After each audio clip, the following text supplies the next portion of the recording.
Today marks 60 years since the Bloody Sunday that's happened in Selma, Alabama. On this day in 1965, hundreds of civil rights advocates, they gathered for a march for voting rights. They were marching from Selma to the state capital of Montgomery.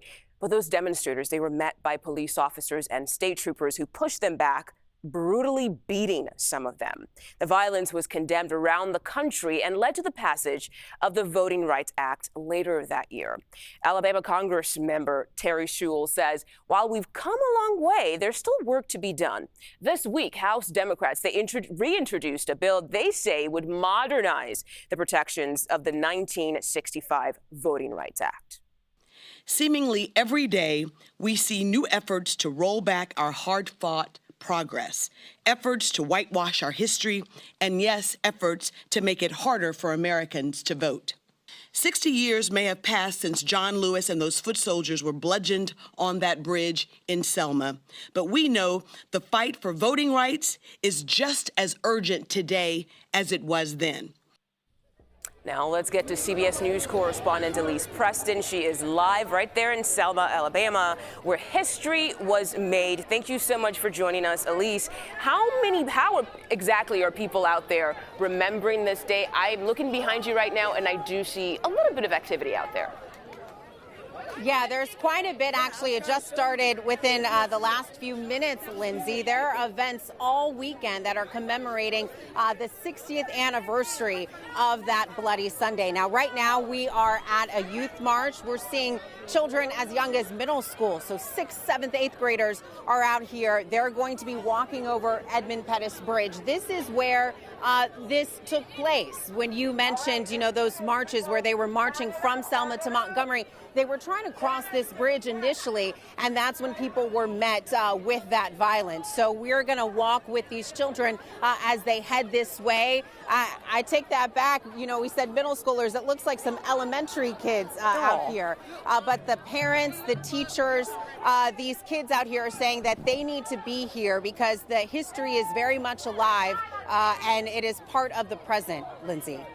And that was going to be my next question. Have you had a chance to talk to some of the people out there, and what are they saying about the significance of this day 60 years later?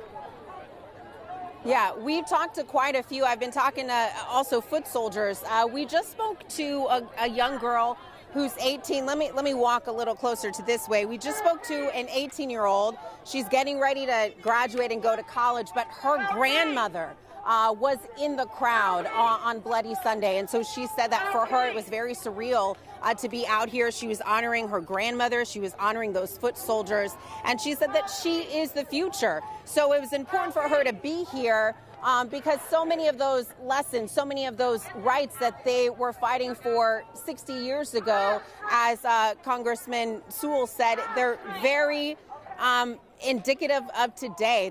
They're still fighting for. We spoke with a parent just recently. He has a 7th grade son, and he talked about, there's still disenfranchisement when it comes to people trying to vote, particularly black and brown people in this country. So they wanted to be out here. They wanted children to experience this history. Yeah, and I assume there are other events, not just today, but for this weekend to remember this day, right? Yeah, there's a whole list of events. Tomorrow morning, there's going to be a breakfast for those foot soldiers. Those were those nonviolent marchers who tried to cross the bridge on Bloody Sunday. Some of them actually made it. On March 25th is when they finally made it to Montgomery, to the Alabama state capitol. But there's a breakfast honoring the foot soldiers. There's going to be another commemorative march on Sunday. There are a lot of events where people are just coming back, paying tribute to what has happened. You can hear right now they're singing those freedom songs that were very prevalent during the civil rights movement. And you can hear the march. Actually, they're saying "We ready," but 2 seconds ago they were singing some freedom songs. So there's a lot paying tribute to what's going on. Yes, we are ready, of course. And as I see the crowd behind you, I assume it's going to continue to grow. Do we know when they officially will start moving? So the march was slated at 10:30 local time. So It should be kicking off a bit. They're still waiting for people to come. More and more students should be coming. So Mugo, we should be getting going pretty soon. All right, CBS News correspondent Elise Preston, thank you so much for your time today and showing us everything happening out there. Appreciate it.